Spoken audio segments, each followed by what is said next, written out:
Imagine करें कि अगर आपको हमारी दुनिया से 3000 लाइट ईयर्स दूर किसी और प्लेनेट पे भेजा जाए और वहां जाकर आप एक इंतहाई पावरफुल टेलीस्कोप की मदद से अर्थ पर जूम करें, तो मालूम है कि आपको अर्थ पर क्या दिखेगा।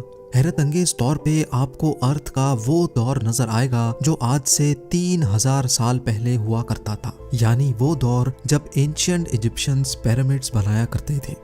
इसका मतलब ये हुआ कि ये पावरफुल टेलीस्कोप आपके लिए एक टाइम मशीन का काम करेगा। बेशक आप 3000 साल पहले वाले अर्थ पर जा तो नहीं सकेंगे, लेकिन आप उसको देख जरूर सकेंगे। अब आप अपनी इमेजिनेशन से निकलकर इस मशीन को देखें, क्योंकि यही है वो टेलीस्कोप जो हमारी दुनिया से करोड़ों लाइट ईयर्स दूर मौजूद गैलेक्सीज, स्टार्स और प्लैनेट्स के पास्ट में देखने की काबिलियत रखता है। और ये 30 सालों की मेहनत के बाद आखिरकार बना लिया गया है। जेम टीवी की वीडियोस में एक बार फिर से खुशामदीद। नाजरीन, ये टेलीस्कोप नासा के साइंटिस्ट मुसलसल पिछले 30 सालों से बना रहे थे, जिसको आज जेम्स वेब स्पेस टेलीस्कोप कहा जाता है। $10 बिलियन या फिर 75,000 करोड़ रुपए खर्च करके बनाया जाने वाला ये टेलीस्कोप हजारों इंजीनियर्स की खून पसीने की मेहनत का नतीजा है। ये दुनिया का सबसे पावरफुल और सबसे ज्यादा कॉम्प्लेक्स टेलीस्कोप है, जो यूनिवर्स में करोड़ों अरबों साल पहले होने वाले वाकयात को देख सकेगा। और इसी वजह से कई साइंटिस्ट इसको टाइम मशीन का नाम भी दे रहे हैं। नासा के पास अब एक ऐसी चीज आ चुकी है जिसके जरिए अर्थ और इस यूनिवर्स के पोशीदा राजों से अनकरीब पर्दा उठने जा रहा है। लेकिन सवाल ये है कि करोड़ों अरबों साल पास्ट में जो कुछ भी हुआ वो ये टेलीस्कोप कैसे देख सकेगा, ये टेलीस्कोप काम कैसे करता है और हम इसके जरिए क्या क्या देख सकेंगे। इन सवालात के जवाब जानने के लिए जरूरी है कि पहले हम ये जानें कि हमें चीजें नजर कैसे आती हैं।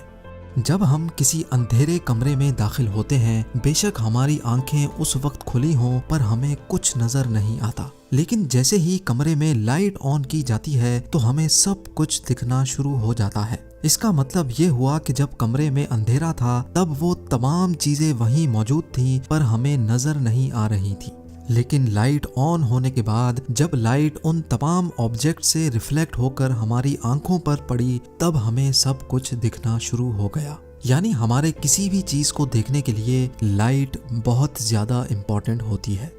लाइट जो कि 3 लाख किलोमीटर्स पर सेकंड की स्पीड से ट्रेवल करती है, उसको एक छोटे से कमरे के अंदर फैलने में तो जरा सी भी देर नहीं लगती। लेकिन जब यही लाइट हमारी इतनी बड़ी यूनिवर्स में फैलती है तो जाहिर है इसको भी एक जगह से दूसरी जगह जाने में टाइम लगता है।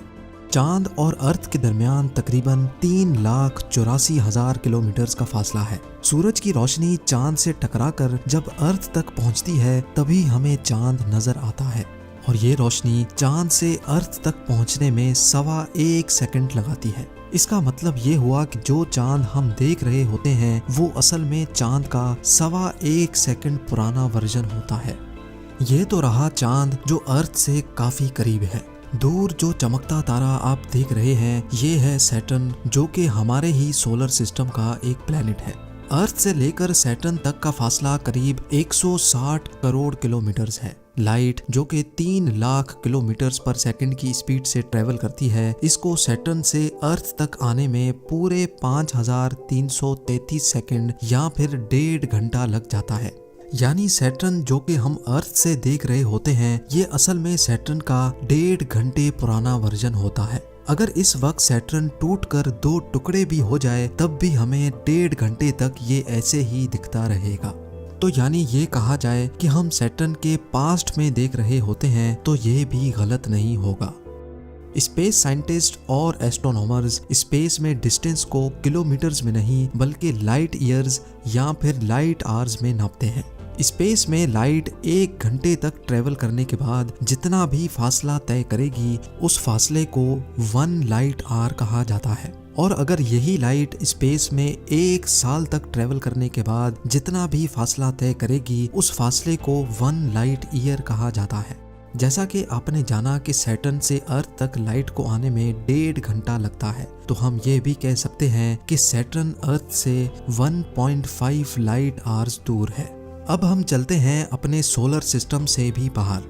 यूनिवर्स बहुत बड़ी है, इतनी बड़ी कि इस तस्वीर में जो आप गैलेक्सी देख रहे हैं ये है मिल्की वे गैलेक्सी, और इस गैलेक्सी में जो ये छोटा सा डॉट आप देख रहे हैं यहाँ कहीं है हमारा सोलर सिस्टम। ये मिल्की वे गैलेक्सी 1,25,000 लाइट ईयर्स जितनी फैली हुई है, यानी हमारी गैलेक्सी के एक कोने से दूसरे कोने तक लाइट को पहुंचने में पूरे 1,25,000 साल लग जाएंगे। लेकिन हैरान करने वाली बात यह है कि ऐसी लातादाद गैलेक्सीज इस यूनिवर्स में मौजूद हैं, पर हमारी आंखें उनको देख नहीं सकती। वो इसलिए क्योंकि इतना दूर होने की वजह से उनकी लाइट इतनी डिम है कि हमारी आंखें उस लाइट को कैप्चर नहीं कर सकती। लेकिन फिर भी अगर इन गैलेक्सीज और इनमें मौजूद प्लैनेट्स को देखना हो तो फिर इस्तेमाल किया जाता है टेलीस्कोप को। टेलीस्कोप के अंदर कर्व्ड शेप का मिरर लगा होता है जो थोड़ी सी भी लाइट को एक पिन पॉइंट फोकस पर रिफ्लेक्ट करता है, जिससे बहुत धीमी लाइट भी मल्टीप्लाई हो जाती है।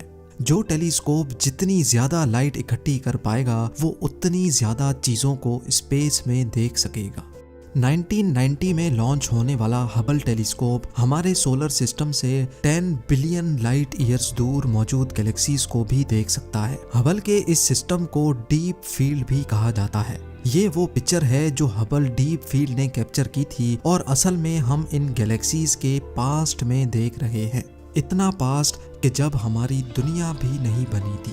जी हाँ, गैलेक्सीज का ये वर्जन जो आप देख रहे हैं, इनमें से जो लाइट निकल रही है वो असल में 10 अरब साल पहले निकली थी, जो आज हमारे तक पहुंची है, जबकि अर्थ आज से 4.5 अरब साल पहले बना था। अब सवाल ये उठता है कि जब हबल टेलीस्कोप ऑलरेडी गैलेक्सीज के पास्ट में देख सकता है तो फिर हमें जेम्स वेब स्पेस टेलीस्कोप की जरूरत क्यों पड़ी। हबल टेलीस्कोप में 2.4 मीटर बड़ा जबकि जेम्स वेब में 6.5 मीटर बड़ा मिरर लगा हुआ है। हबल टेलीस्कोप इंसानी आंखों से 100 गुना ज्यादा लाइट इकट्ठी करने की काबिलियत रखता है, जबकि जेम्स वेब स्पेस टेलीस्कोप इंसानी आंखों से 10 लाख गुना ज्यादा लाइट इकट्ठी कर पाएगा।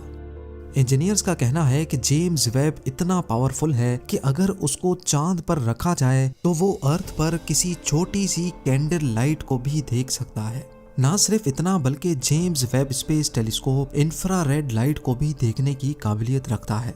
साइंस के मुताबिक जो गैलेक्सीज और स्टार्स हमसे दूर जा रहे हैं उनकी लाइट हमारे तक पहुंचते पहुंचते इंफ्रारेड लाइट में कन्वर्ट हो जाती है। इंफ्रारेड लाइट जो ना ही हबल डिटेक्ट कर सकता है और ना ही इंसानी आंखें। जेम्स वेब स्पेस टेलीस्कोप की मदद से हमें उन गैलेक्सीज का भी पता लग जाएगा जो यूनिवर्स में मौजूद तो हैं लेकिन हम उनको देख नहीं सकते। इस टेलीस्कोप का मेन मिरर 18 हिस्सों में ऐसे बनाया गया है कि जब उसको स्पेस शटल में डाला जाएगा तो वो फोल्ड हो सकेगा और स्पेस में एक खास मकाम पर जाते ही उसके मिरर को दोबारा खोल लिया जाएगा। क्योंकि जेम्स वेब टेलीस्कोप को इंफ्रारेड लाइट डिटेक्ट करनी है, इसी वजह से इसका स्पेस में ठंडा होना बहुत ज्यादा जरूरी है। इसके मिरर वाली साइड पर सूरज की थोड़ी सी भी तपिश ना लगे, इसी वजह से इसकी डायरेक्शन सूरज के ऑपोजिट साइड पर होगी, जबकि इसकी बैक साइड पर सन शील्ड की 6 लेयर्स लगाई गई है। ये सन शील्ड खुलने के बाद एक टेनिस कोर्ट की साइज जितनी फैल जाती है। ये सब कुछ इतना कॉम्प्लेक्स है कि अगर स्पेस में इसके खुलने के वक्त एक छोटी सी भी गलती हुई तो करोड़ों डॉलर और सालों की मेहनत एक ही पल में ढेर हो जाएगी। 25 दिसंबर 2021 को जेम्स वेब स्पेस टेलीस्कोप को स्पेस में हमेशा के लिए रवाना कर दिया गया है। जेम्स वेब को अर्थ से तकरीबन 15 लाख किलोमीटर दूर एक पॉइंट पर पार्क किया जाएगा जिसको L2 पॉइंट कहा जाता है। नासा के एस्टीमेट के मुताबिक 25 जनवरी 2022 को ये टेलीस्कोप L2 पॉइंट पर पहुंच जाएगा और अगर सब कुछ प्लान के मुताबिक चलता रहा तो L2 पहुंचते ही जेम्स वेब टेलीस्कोप अपना काम शुरू कर देगा। उम्मीद है जेम टीवी का ये एपिसोड भी आप लोग भरपूर लाइक और शेयर करेंगे। आप लोगों के प्यार भरे कमेंट्स का बेहद शुक्रिया। मिलते हैं अगली शानदार वीडियो में।